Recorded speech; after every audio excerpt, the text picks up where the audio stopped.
今日は特別なレシピをご紹介します。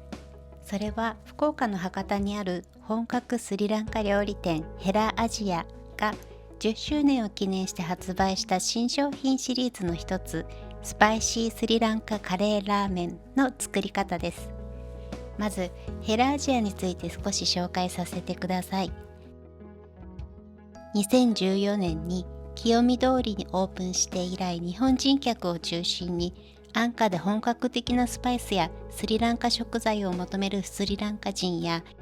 多国籍のお客様にも愛されています。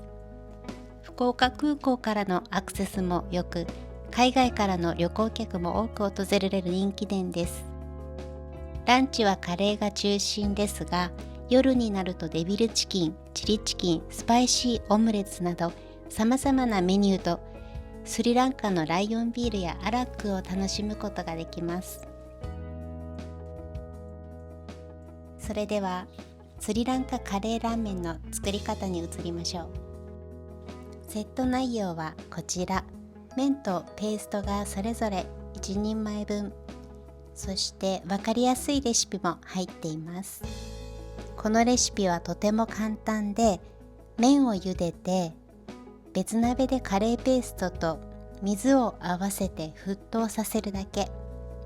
トッピングには揚げたチキン、水菜、細切りの赤パプリカ、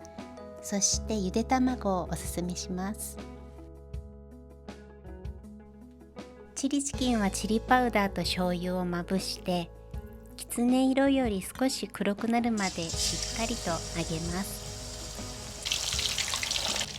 麺は茹でた後に少し水を振っておくとくっつきにくくなります。次にラーメンのスープを作りましょう。310ml の水を鍋に入れて、ペーストを1袋すべて中に投入します。混ぜながら1分程度沸騰させて完成です。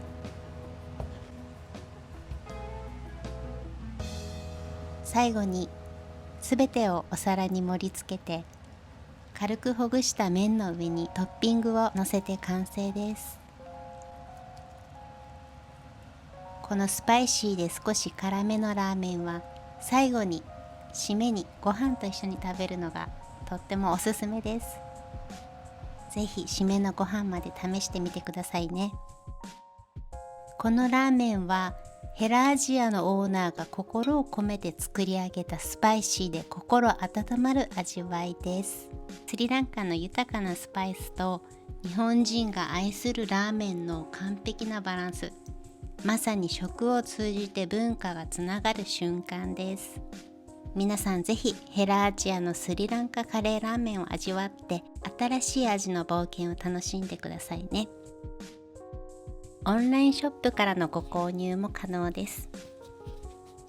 リンクを貼っておきますので、ぜひチェックしてみてください。